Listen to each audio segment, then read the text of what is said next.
Buenos días, mis hermanos y amigos. Que el Señor les bendiga.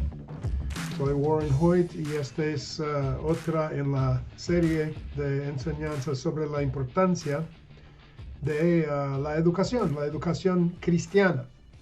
Y es como el número 7, yo creo, en la serie. Y en esta serie hemos visto que la educación es o debe ser vista como simplemente el proceso de discipulado. La educación es conducir de las tinieblas de la ignorancia hacia la luz del entendimiento. Y hemos visto algo de la historia de la educación como resultado del crecimiento del Evangelio. Y cómo la educación, a través de la educación, los cristianos moldeaban a la civilización occidental, la civilización de Europa occidental y luego de los Estados Unidos. Pero también hemos visto como hoy en día el diablo se ha apoderado de la educación, el campo de la educación. Y a propósito, esto se ve ahora mismo en nuestros días, en estas protestaciones que hay en diferentes universidades como Harvard y otras universidades, Columbia, de aquí de los Estados Unidos y creo que de Europa también. Esto es una consecuencia de la educación errónea, equivocada, de los profesores de la izquierda, antibíblicos, antidios, anticristo, que enseñan y que dominan en las universidades públicas ahora de este país y de Europa, y por consecuencia los jóvenes toman el lado equivocado en este asunto de la batalla y la guerra allá en Israel entre Hamas, una organización terrorista, y el pueblo de Israel. Y es interesante porque hace 2 o 3 videos, yo creo, yo hablé de Jefté en la Biblia y cómo él fue atacado por el pueblo de Amón. Y ellos hablaron en contra de Israel, dijeron que Israel había robado su territorio, igual que Hamas y los palestinos dicen ahora. Pero Jefté conoció la historia de su pueblo, la verdadera historia. Siempre hay 2 narrativas, hermanos. Hay la historia del enemigo, que él tiene de nuestra historia, de nosotros y de lo que Dios quiere hacer. Y hay también la historia de Dios mismo. Dios tiene una historia para nosotros, que es la verdad, y el diablo tiene otra historia. ¿Cuál de estas historias creemos? Es nuestra decisión, y la educación cristiana nos ayuda a saber la verdad y tomar el lado correcto, ¿sí? Y hay muchos ejemplos de esto en la Biblia. Jefté es un ejemplo, pero también tenemos el ejemplo de el ataque de Sennacherib, el rey de Siria, cuando vino en contra de Ezequías y dijo que Dios le había dado el mandamiento de conquistar a Judá en aquel tiempo. Y también habló de que dijo al pueblo de Israel que su rey Ezequías había quitado los altares de Dios. Entonces él estuvo en contra de Dios y Dios le había enviado a Sennacherib a atacarlos. Pero no fue cierto, fue una mentira, una distorsión de la verdad. Y Ezequías entendió la verdad y tuvo a su lado al profeta Isaías también, quien lo ayudó en entender la verdad. Entonces es muy importante saber bien, estar bien educado en cuanto a la historia, la verdad de Dios. Otro ejemplo sería en los tiempos de Jeremías, cuando él habló a su pueblo y les dio exhortación tras exhortación de volver a los caminos de Dios. Y en un tiempo allí en el capítulo 44 de Jeremías, la gente dijo, que cuando servían a la reina del cielo, que las cosas iban mejor para ellos. Entonces así vemos un ejemplo de cómo la gente que no sabe la verdad fácilmente distorsiona la verdad y interprete erróneamente aún los eventos de sus días. Ellos dijeron, las cosas nos van mal ahora y es porque hemos dejado de adorar a la reina del cielo, cuando en realidad esto fue todo lo contrario. Las cosas les iban mal porque habían adorado a esa reina del cielo en vez de adorar al Dios verdadero. Entonces, es importante pensar bien, saber pensar críticamente, saber evaluar y juzgar y usar discernimiento en interpretar las cosas en nuestro alrededor. Ahora, en la enseñanza pasada yo empecé a hablarles acerca de ciertos pasajes bíblicos que la gente interpreta mal y piensan que la Biblia misma habla en contra de la educación. Y empecé con el verso de Proverbios 3, de 5 a 8, donde dice, confía en el Señor con todo tu corazón y no te apoyes en tu propia inteligencia. Y hablé de cómo la gente piensa que esto quiere decir que no debemos de educarnos, porque la educación te haces orgulloso, te lleva por el mal camino. Tenemos que confiar en el Señor nada más. Pero espero que hayan visto el video en que expliqué que no enseña tal cosa en ninguna manera. Está hablando solamente de cuando nosotros queremos apoyarnos en algo que va en contra de lo que Dios dice. Cuando la sabiduría humana contradice la sabiduría que es de Dios. En tal caso tenemos que apoyarnos en la sabiduría de Dios y no de los hombres. Ahora quiero continuar en esta línea y vamos a ver cómo nos va el tiempo. Pero vamos a empezar con un versículo de 1 de Corintios 1:27 y todo el concepto que esto abarca. Porque 1 de Corintios 1:27 dice, Dios ha escogido las cosas necias del mundo para avergonzar a los sabios y poderosos. Ahora, este verso nos enseña un principio que vemos en toda la Biblia. ¿Sí? Por ejemplo, Israel fue escogido. Y la nación de Israel, el pueblo de Israel, no era más grande o más poderoso o nada. Dios no los escogió por tales razones. Eran pequeños y despreciados, eran esclavos en Egipto.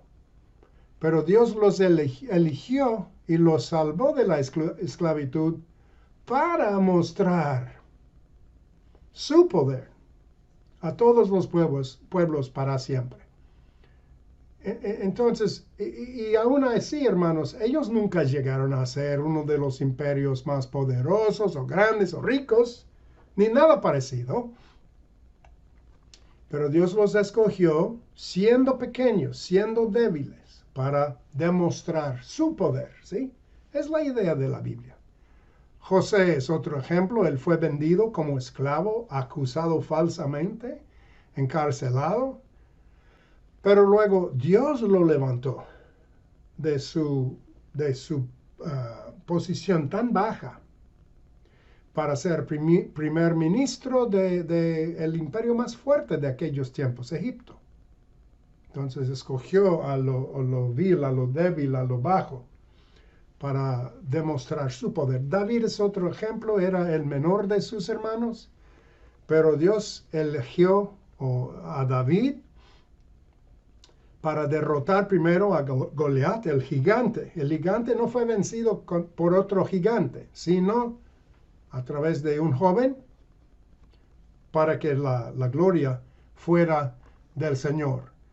Hay tantos ejemplos. Hay la historia en 2 de Reyes 5 de una esclava que fue llevada esclava. Una jovencita de Israel fue llevada esclava, capturada en una incursión de los de los enemigos de Israel y llegó a ser sierva en la casa del general más grande de los enemigos. Y sin embargo, Dios allí la utilizó. Ella testificó del profeta Eliseo que hubo en Israel y a través de este medio Dios hizo el milagro pues que sanó a este general, ¿verdad? Y testificó de sí mismo a través de una niña, pues una chica, ¿sí? Entonces, el verso en 1 de Corintios dice que nos enseña que el propósito de Dios, Él elige a los débiles, los incultos, los pobres, etcétera, para que la gloria sea de Él y no de nosotros. Y Pablo allí continúa diciendo que tenemos este tesoro de la presencia de Dios en vasijas de barro, para que se vea claramente que Dios es el que hace la obra, para glorificarse a sí mismo. Esto es lo que la Biblia dice en 2 de Corintios 4:7. Así que siempre somos vasijas de barro, vasijas agrietadas, en realidad no fuertes, sabios o grandes, no en nuestras propias fuerzas, ¿verdad?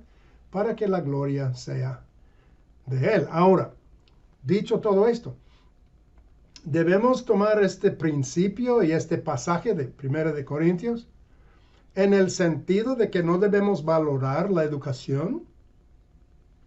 Creo que esto sería tomarlo de una manera totalmente equivocada. Incluso Pablo, que dijo que en Cristo no hay esclavo ni libre, todos somos uno en Cristo. Acuérdense de ese verso. ¿Sí? No hay ni esclavo ni libre, etc.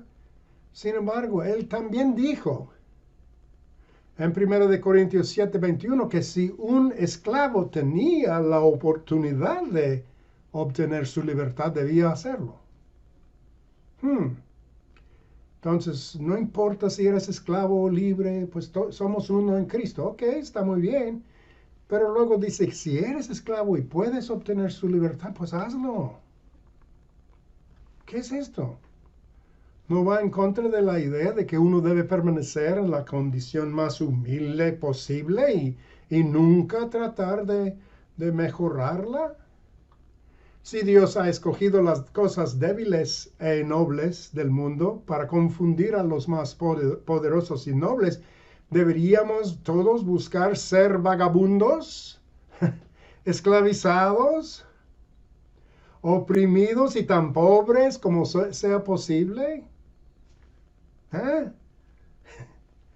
Si Dios ha elegido a los pobres para que sean ricos en fe, como dice Santiago 2:5, ¿significa eso que todos deberían dar todo lo que tenemos y volver tan pobres que sea posible para poder obtener una mayor medida de la fe?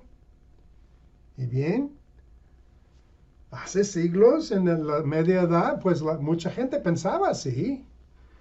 Y lo renunciaban todo para convertirse en monjas y monjes. Pero espero que puedan entender ahora que esto no es el significado de estos versos. Y además esto va completamente en contra del sentido común. Yo creo que es antinatural. Es básicamente el mismo argumento que decir, bueno, pues Dios usó a gente ignorante e inculta como sus primeros apóstoles, así que todos debemos permanecer tan ignorantes e incultos como sea posible. La educación es mala para uno espiritualmente. Creo que es obvio que Dios escoge a los débiles, a los ignorantes y sin educación y a los pobres para hacer obras tan poderosas como cualquiera de las que Él hace. Claro. Sí, porque no hay limitación con Dios. Él es la fuente del poder, ¿no? De la transformación, de lo milagroso. Así que si una persona es pobre, débil o limitada, debe animarse sabiendo que Dios lo acepta tal y como es y que puede usar tal persona poderosamente. Pero hermanos, con esto no se pretende en absoluto enseñar que puesto que es verdad, que esto es verdad, nadie debe tratar de mejorarse de ninguna manera. Esa es una interpretación totalmente errónea. Sería como decir que porque Dios a veces cura de formas... Óiganlo bien, eso es importante, porque quiero que vean esto. Esto sería como decir que porque Dios a veces cura de forma sobrenatural, nadie debería tomar medicinas o ir al médico o usar gafas o audífonos o un bastón o una silla de ruedas o insulina o intentar mejorar su vida de ninguna manera. No deberías intentar aprender a conducir o hablar otro idioma, el inglés, o ir a una escuela para camineros o plomeros o mecánicos de aviones o peluqueros o cualquier otro oficio o profesión, porque Dios es glorificado solo por la gente ignorante y pobre. ¿No es obvio que esta es una interpretación equivocada? Digo esto porque es igualmente cierto y se manifiesta en toda la escritura que Dios ha puesto en nosotros el deseo de aprovechar al máximo lo que tenemos en cada área. Óiganlo, hay muchos ejemplos. La parábola de los talentos en Mateo 25 nos enseña esto. El jefe, el maestro, quería que sus siervos multiplicaran lo que les dio, ¿sí? El Señor quiere que tomemos lo que nos ha dado y lo invirtamos, lo multipliquemos y que trabajemos con ello al máximo de nuestra capacidad para que crezca. Es el principio bíblico. Es también la ley de la siembra y cosecha, Gálatas 6:7. Uno siembra unas semillas, pero produce mucho más, ¿eh? La siembra y la cosecha. Se ven en casi todos los ámbitos de la vida. Si uno, por ejemplo, hace ejercicio y utiliza su cuerpo físico, ¿qué pasa? Este será más sano y fuerte. De igual manera, si inviertes dinero, este puede acumular intereses y multiplicarse, ¿no? Si uno se aplica a aprender bien su negocio, es mucho más probable que tenga éxito en él. Si uno se esfuerza, por ejemplo, en aprender inglés, con más empeño, con más trabajo, con más dedicación, la persona habla mejor, ¿sí? Y entiende mejor. Cualquiera que se aplique diligentemente a aprender disciplinas espirituales también, la oración, el ayuno, la lectura y meditación de la Biblia, la reflexión, la adoración, etc., verá su vida espiritual crecer y mejorar, ¿sí? Primero de Timoteo 4:15 dice esto. Pablo le dice a Timoteo, esfuérzate, pon empeño, dedicación y todos verán que estás creciendo, ¿sí? Primero de Timoteo 4:15. Claro, es importante que la motivación, ¿sí? No hacemos esto para ganar la aprobación de Dios, sino, por ejemplo, porque ya sabemos que tenemos su aprobación. Y no tomamos esto de forma equivocada. Pero mi punto es que Dios siempre quiere que uno aproveche, que uno agarre lo que Él provee y que lo utilice al máximo, ¿no? ¿Cómo no va a ser esto también cierto en el área del desarrollo mental, en el área de la educación? Por supuesto, como cualquier otra cosa, podemos perseguir esto con un entendimiento o actitud equivocado, claro, pensando más alto de nosotros mismos debido a ello, o volviéndonos arrogantes, menospreciando a otros con menos educación, etc. Podemos volvernos arrogantes y dejar el camino de Dios. Entonces, en tal caso, pues la educación sería en vano. Pero eso es algo que se da en todas las empresas. Mira, óiganme bien. En todas las empresas, esto es cierto. Porque algunos hagan un mal uso de la educación, ¿debemos creer que nadie puede recibir la educación y aprovecharse de ella? Tonto, eso es tonto. Porque algunos conduzcan borrachos y provoquen accidentes, debemos renunciar al uso del automóvil.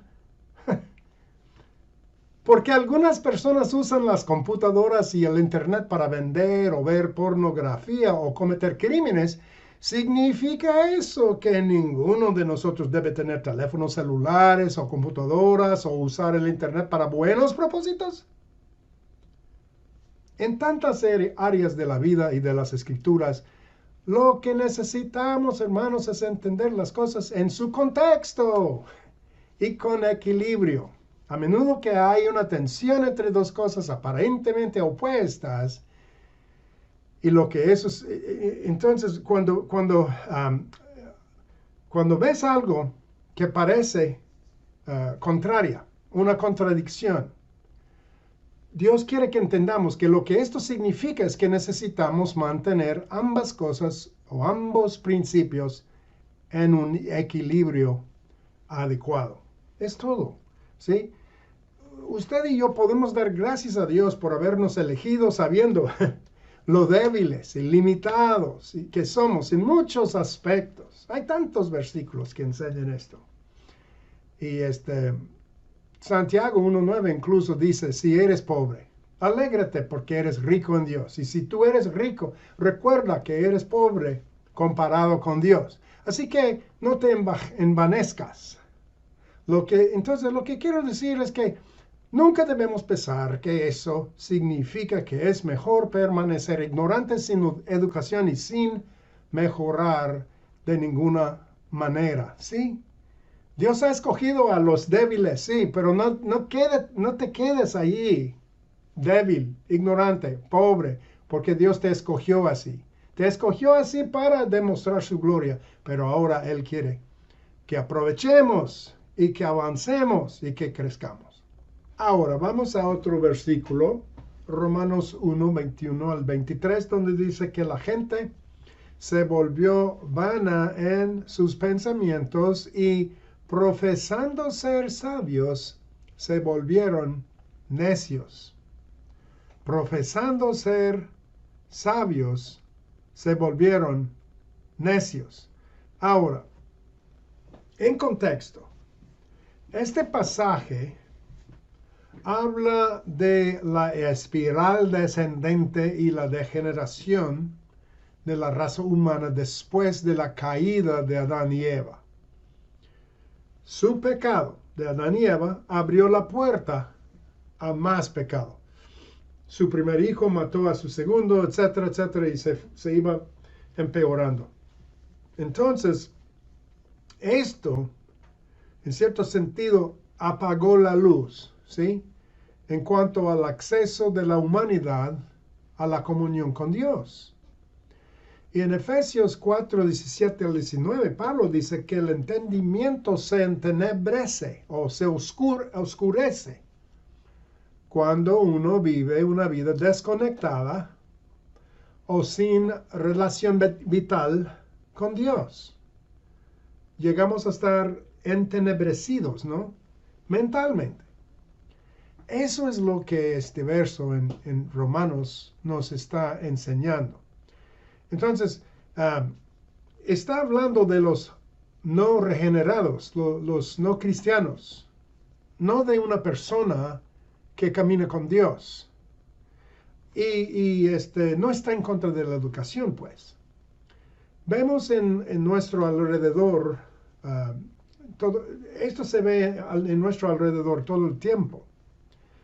Las personas que no tienen conciencia de Dios están desligadas del concepto de aún la verdad absoluta. No creen en la verdad absoluta, no creen en una moralidad absoluta, la que Dios nos enseña en su palabra y a través de su naturaleza de Él y la historia de su interacción con nosotros como seres humanos. La gente en el día de hoy ha llegado al punto en que ni siquiera creen que algo tan fijo como el género sea real y biológico. ¿Ah?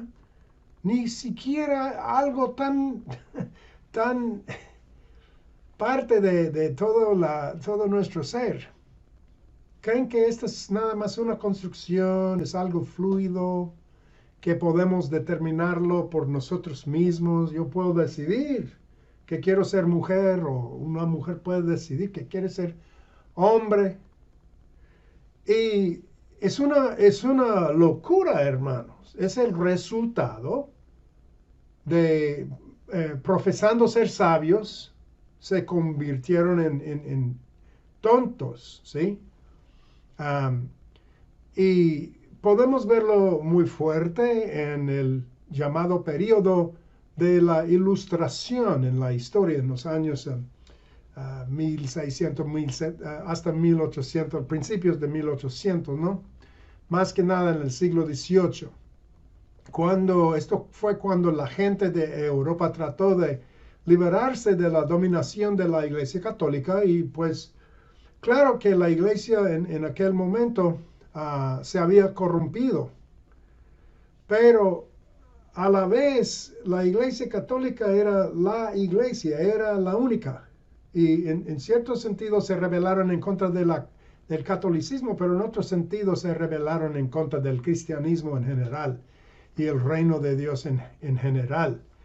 Y los filósofos franceses, especialmente de aquellos años, querían rechazar todo eso y establecer sus propios conceptos de lo que era la vida buena y pues también sus propios conceptos de la moralidad y la verdad. Y su idea era que el ser humano es capaz con solo su razón humana de determinar lo que es bueno y malo y correcto e incorrecto, etc. Ahora, el problema con este enfoque o con lo que yo llamo una rebelión, es que se puede ver en la historia los resultados de tales formas de pensar. Que los resultados no han sido positivos. Y de hecho, el ser humano no es capaz de su razón humana de encontrar la verdad. No es capaz en ninguna manera. Los seres humanos por sí solos, sin ninguna influencia externa, no han sido capaces de llegar a un concepto universal de lo que es verdad o en qué consiste ni siquiera la buena vida. No han llegado a una certeza en cuanto a qué tipo de gobierno o religión o moralidad es mejor. O incluso si tal mejor existe. Muchos dicen todo es relativo, no hay nada mejor. Todos son iguales, de igual valor. ¿Sí? Y en nuestra sociedad no hemos llegado a un acuerdo sobre cosas como el aborto, o la sexualidad, o la moralidad, o tantas otras cosas. ¿Cuál es la mejor forma de gobierno, etcétera? No estamos de acuerdo. No hemos llegado a través de la razón humana a un acuerdo, a una vida mejor. No, estamos muy divididos, no estamos de acuerdo en ninguna manera. La gente está perdida, no sabe cuál es el camino, ¿sí? Y ¿por qué es? Porque si solo confiamos en la mente humana, hermanos, y no reconocemos nuestras limitaciones, esto nos lleva al error. Cuando estos filósofos franceses de la Ilustración hicieron su revolución francesa, etc., pues su fin era la muerte, la guillotina. Ellos mataron a muchos, hubo ríos de sangre. Eso era el resultado de esta idea de que nosotros somos capaces de encontrar la verdad y hacer un mejor mundo. No. Y desde entonces, pues, todavía no hemos podido crear una utopía aquí en la tierra. No somos capaces sin la ayuda, la influencia de aquel que es lo bueno, lo correcto. Él es la verdad y el camino, ¿sí? Y las condiciones que nos rodean ahora demuestran qué tan equivocados están estas personas que piensan así. Entonces, esto es el significado del verso en Romanos. Profesando ser sabios, se volvieron tontos, ¿sí? Cuando la gente dice que somos tan sabios, que podemos hacerlo todo nosotros mismos, se convierten en tontos. Dicho esto, el caso se parece mucho a lo que dice el autor de Eclesiastés. ¿Recuerdan? El autor, Salomón o quien sea, algunos no están de acuerdo con que fuera Salomón, pero no importa por ahora. El autor de Eclesiastés dice que todo es vanidad, transitorio y sin satisfacción última. Esa es la palabra de Hebel, o vanidad. Se traduce vanidad, es la palabra hebrea Hebel, y era el nombre del primer hijo o segundo hijo de Adán y Eva, Abel. Nosotros decimos Abel en español, pero era Hebel en hebreo. Y quiere decir vanidad, algo transitorio, sin satisfacción última. Ahora, mi punto es, mira, la Biblia dice que todo es vanidad, ¿sí? Entonces, ¿qué quiere decir esto? ¿Que deberíamos todos tirar la toalla, rendirnos y suicidarnos? ¿Eh? Todo es vanidad. Todo es vacío, no tiene valor permanente. Entonces, ¿por qué no suicidarnos de una vez? Todo es vanidad. No, hermanos, no en absoluto. Lo que Salomón quería decir o quiere decir aquí no es que debemos tirar la toalla, rendirnos, suicidarnos, no hay esperanza. No, él está hablando de la vida sin Dios, la vida material, del mundo material, la vida física, la vida tal como es aquí en este mundo presente. Todo parece inútil, vano, todos morimos.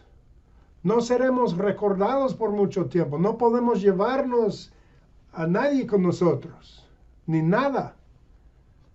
Amigos, esto no significa, y nadie vive como si significara. Bueno, no consigan trabajo, no trabajen, no ganen dinero, no traten de divertirse, no tengan amigos, no traten de ascender en la escala o mejorarse a sí mismos, no pinten la casa o cambien la cocina o el baño o el piso, no se pongan anteojos y vayan al médico o tomen vitaminas o vayan al gimnasio a hacer ejercicio, porque después de todo se va a quemar, todos vamos a morir. Al final todo es insatisfactorio, así que, ¿para qué intentarlo? No, hermanos. No. Recuerden que dije, tenemos que entender la tensión en las escrituras, la vanidad de la vida física, pero a la vez la importancia de nuestras decisiones, de la vida espiritual, de la eternidad, etc. Entonces, no tomamos ningún pasaje de la Biblia fuera de su contexto. Y este verso que dice que profesando ser sabios llegaron a ser tontos, no se debe tomar como enseñando en contra de la educación. No se debe decir, bueno, la educación siempre conduce al orgullo, proclamándonos sabios nos convertirá en tontos, así que no debemos ir a la escuela de acá hasta grado 12 o a la universidad o no debemos de obtener una maestría o un doctorado, porque después de todo es vanidad, todo conducirá al orgullo y a la tontería. Todos los cristianos deben permanecer tan ignorantes como sea posible, porque así serán humildes y sabios. ¿Te parece bien? Pues, ¿por qué cepillarse los dientes? ¿Por qué comer sano? ¿Por qué hacer ejercicio? ¿Por qué ir a un estudio bíblico? ¿Para qué aprender? Nada. Solo te hace orgulloso. No, hermanos. Sí entendemos, ¿verdad? La situación no es así en ninguna manera. Bueno, hay tiempo para uno más, ¿ok? Un verso más y ya. Primero de Juan 2:27. Dice que tenemos una unción de Dios y no necesitamos que nadie nos enseñe. Ah, pues no tenemos necesidad de ningún maestro. Algunos lo toman así. No, el Espíritu Santo nos va a enseñar. Entonces yo no necesito ir a la iglesia, escuchar a un pastor, a un evangelista o un maestro de la Biblia, pues el Espíritu Santo me va a enseñar todo. Miren, hermanos. El apóstol Juan, quien escribió esto, ¿qué era? Un apóstol y un maestro de la palabra de Dios. Y él iba por ahí compartiendo las cosas que Jesús le había dicho y hecho, y escribió el Evangelio de Juan, 3 epístolas y el Apocalipsis. ¿Por qué enseñó? ¿Por qué escribió todo esto? Si todos tenemos una unción y no necesitamos que nadie nos enseñe. Me recuerda a 1 Corintios 2:2, donde Pablo dice que se propuso no conocer otra cosa que a Jesucristo y a este crucificado. Y solo voy a conocer a Cristo. Y la gente dice, esto soy yo. Voy a conocer a Cristo y nada más. Pues hermanos, después de escribir esto, ¿qué hizo Pablo? Procedió a enseñar todo tipo de cosas además de la crucifixión de Jesús, la disciplina eclesiástica, acerca del divorcio y la familia, acerca de enseñanzas falsas, acerca de dones espirituales, etcétera, etcétera, etcétera. Capítulo tras capítulo. Como en ese caso, hay más en este versículo de lo que parece. No significa que ningún cristiano necesite más enseñanza o más maestros, porque ya saben todo lo que necesitan, el Espíritu les va a dar todo. Muchos comentarios le dirán, al igual que un estudio cuidadoso de este pasaje por su cuenta, que Juan se dirigía a algún tipo de falsa enseñanza cuando escribió esta epístola. La mayoría de los comentaristas creen que era una forma primitiva de lo que hoy se conoce como el gnosticismo. Este tenía muchas formas, pero ya que se basa en la palabra griega gnosis o conocimiento, muchas ramas del mismo enseñaban que había una especie de nivel más profundo de conocimiento que solo los especialmente iluminados, entre comillas, habían alcanzado. Y en realidad, solo esas personas eran realmente salvas. Creían que se salvaban no por la gracia de Dios a través de la fe en Cristo solamente, sino por este llamado conocimiento más profundo. Entonces fue en respuesta a esa falsa enseñanza que Juan les escribió, que tenían la unción del Espíritu Santo y conocían ya todas esas cosas. Algunos manuscritos dicen, ustedes pueden discernir a todas las personas. Pero el punto aquí es que estas personas eran verdaderamente salvas y Juan estaba apuntalando su fe, diciéndoles que ya habían recibido todo lo que necesitaban. No necesitaban que estos falsos maestros les enseñaran nada nuevo y profundo. El simple evangelio que habían recibido era suficiente. Ustedes ya tienen a Cristo y esa es la salvación. No necesitan nada más. Bueno, pues yo creo que mi tiempo se ha acabado. Ahí lo voy a dejar. Que el Señor los bendiga ricamente y hasta la próxima vez.